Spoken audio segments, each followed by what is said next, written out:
Zemljevid. Brat odide zato, da bi nazaj prišla razglednica. In pride. In piše, da je na Bolšjaku kupil odpirat za vino in kuhinjski nož. In meni je to dovolj.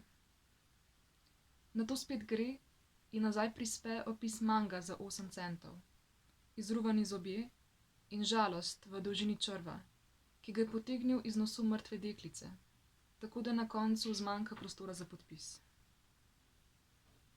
Potem odide še kam in mi pošilja pozdrave iz krajev, kjer se nikoli nič ne zgodi, kjer je na beton posutih nekaj drobtinic hiš, zaradi česar je mesto le hrana za golobe.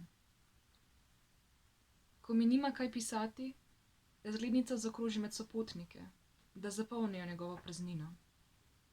Vseeno jo nalepim na steno, kjer raste moj osebni zemljevid. Madagaskar, severno od Bolgarije, zahodno od Martinika in grških otokov in med vsako državo še nekaj Hrvaške. Države le prihajajo in nikoli ne izginjajo. Ko ga predolgo ni, pomislim. Svet, ki je zgrajen po meri mojega brata, nikakor ne more biti tako slab.